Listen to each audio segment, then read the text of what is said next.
नमस्कार विद्यार्थी मित्रांनो. yesterday we discuss about current electricity. In that current electricity you discuss on yesterday what is junction, what is loop and what is the branch. ह्या तीन गोष्टी आपण काल बघितल्या आहेत. you also study about the Kirchhoff's first law. So what is the Kirchhoff's first law? ते आपण शिकलो आहोत. What is the sign conventions for the Kirchhoff's first law? हे सुद्धा आपण शिकले आहोत. तर या ठिकाणी आपण आज second law, Kirchhoff's second law हा शिकणार आहोत. Kirchhoff's second law is also called as the voltage law. Kirchhoff's second law is also called as voltage law. त्याला आपण काय म्हणतोय? Voltage law. तर what is the Kirchhoff's second law? What is its statements? The algebraic sum of potential difference and EMF of cell is equal to 0. म्हणजे एखाद्या complete circuit मधला apply केलेला EMF आणि corresponding potential difference of component या दोघांची बेरीज नेहमी 0 असते. The statement of the Kirchhoff's second law means voltage law. The algebraic sum of the potential difference across any components and the EMF of the cells is equal to 0. कोणत्याही complete network मधील या EMF आणि corresponding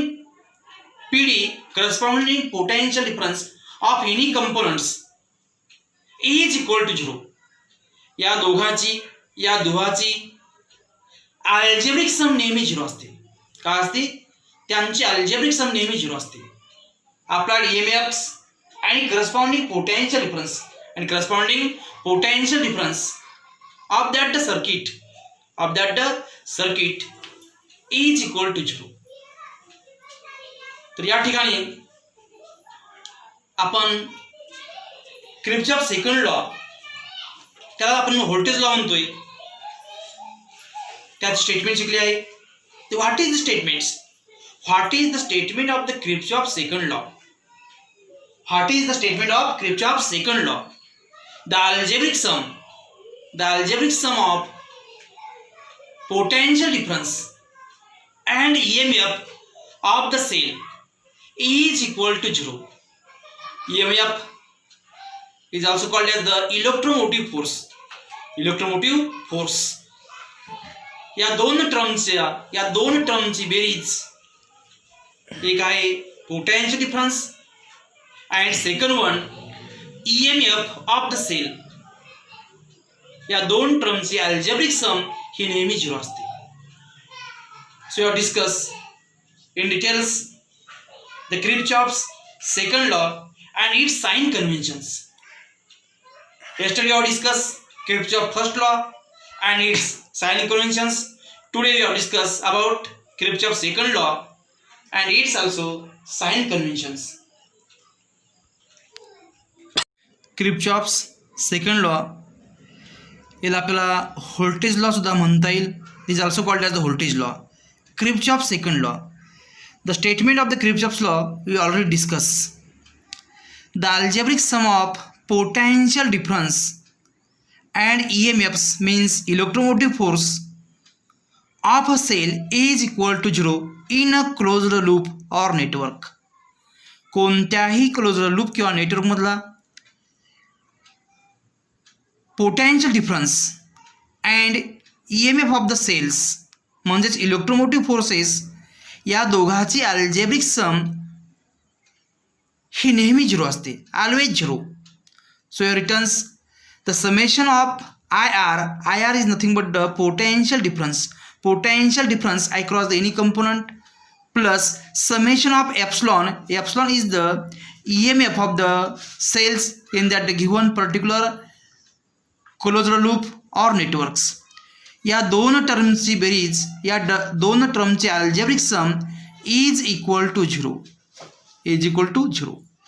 म्हणजे या ठिकाणी कोणत्याही closed नेटवर्कमधील कोणत्याही लूपमधील अल्जेब्रिक सम आणि अल्जेब्रिक सम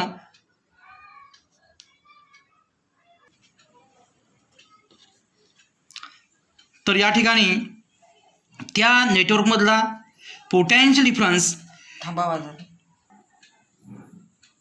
म्हणजे या ठिकाणी त्या नेटवर्कमधला पोटेन्शियल डिफरन्स आणि आपण अप्लाय केलेला EMF या दोघांची बेरीज, या दोघांची algebraic sum is equal to zero, always zero. त्या ठिकाणचा PD आणि अप्लाइड EMF या दोघांची बेरीज ही नेहमी झिरो असते. Algebraic sum of that EMF and corresponding potential difference of the component is equal to zero. Now you use to discuss about the sign conventions of Kirchhoff's second law. तर या ठिकाणी हा महत्त्वाचा पार्ट आहे. You discuss in details how to use the sign conventions for the Kirchhoff's second law. When you have traced the loop, in the direction of the current, then the potential difference across any component is considered as a negative, otherwise positive. म्हणजेच जेव्हा आपण एखादी loop trace केली असेल, आपण loop trace केलेली दिशा आणि या करंटची दिशा ह्या दोन्ही गोष्टी एकाच दिशेमध्ये, एकाच डायरेक्शनमध्ये असतील तर त्या ठिकाणचा PD consider as a negative. याच्या उलट जर आपण लूप ट्रेस केलेली दिशा आणि करंटची दिशा ह्या जर अपोजिट असतील, आपण लूप ट्रेस केलेली दिशा आणि करंटची directions both are the opposite, then you consider the potential difference across the component as a positive. Second one, now when you have traced the loop and we moving from positive terminal to the negative terminal of the cell, that time you consider the EMF of the cell is a negative, otherwise the EMF of the cell is positive. म्हणजे जर आपण loop are traced in the directions किंवा we moving from negative terminal to the positive terminal of the cell, then that time the EMF of the cell are considered as a positive. तर या ठिकाणी आपण now applying the Kirchhoff's second law for the given loop, given complete circuit. या complete सर्किटसाठी, या complete नेटवर्कसाठी you apply the Kirchhoff's second law by using the sign conventions. Applying Kirchhoff's second law to the given networks, consider the loop A, B, F, G, A. This loop you considers. म्हणजे या ठिकाणी you trace the loop in the directions from A to B, B to F, F to G, G to A. म्हणजे या ठिकाणी loop trace केलेली दिशा आणि करंटची दिशा ही सेम आहे. We moving in the anti clock directions, A पासून B पर्यंत, B to F, F to G and G to A. Means you have traced the loop in the clockwise directions. So applying the Kirchhoff's second law, now A to B. So what is the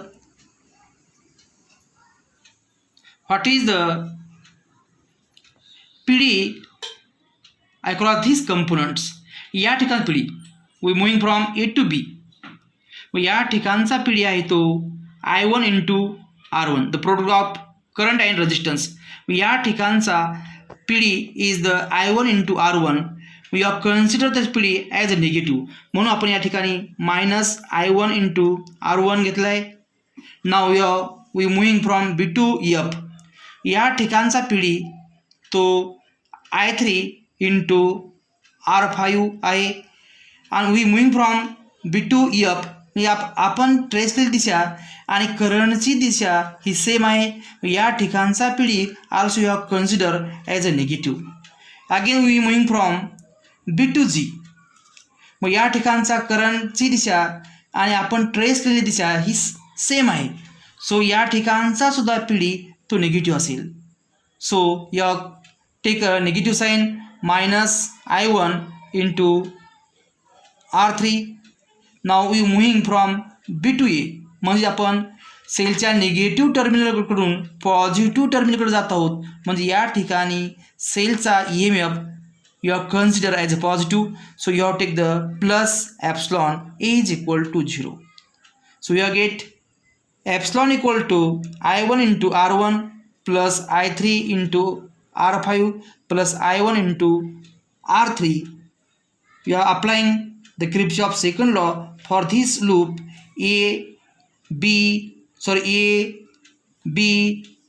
F, G, A, and we get the epsilon equal to I1 R1 plus I3 R5 plus I1 R3. या ठिकाणचा EMF and P D हा same आहे.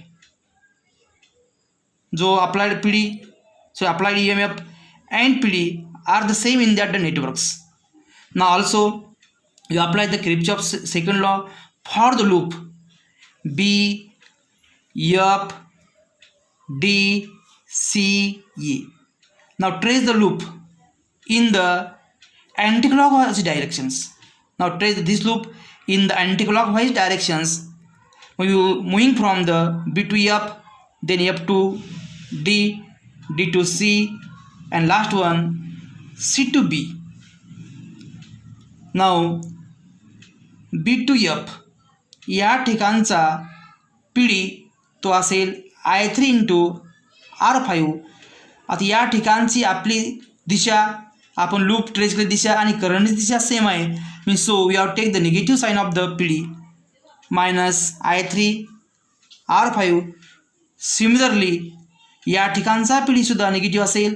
Now we moving from negative terminal to positive terminal.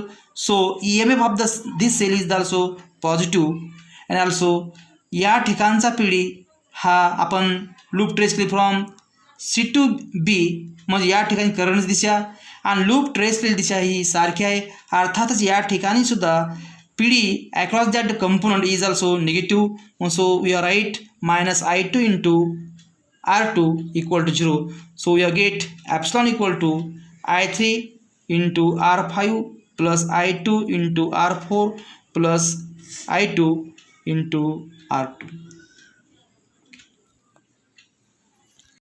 तर विद्यार्थी मित्रांनो, आमचे video तुम्हाला दररोज मिळण्यासाठी आपण दररोज एक लेक्चर घेत आहोत 12वीचं फिजिक्सचं. तर हे व्हिडिओ आपल्याला क्रमशः मिळण्यासाठी आपण एकच काम करायचं आहे की आमचं जे चॅनल आहे सुखदेवानंद डिजिटल क्लासेस या चॅनलला कृपया करून सबस्क्राईब करा, शेअर करा आणि लाईक करा, जेणेकरून आमचा प्रत्येक व्हिडिओ आपल्यापर्यंत पोहोचेल. Okay, thank you, good bye.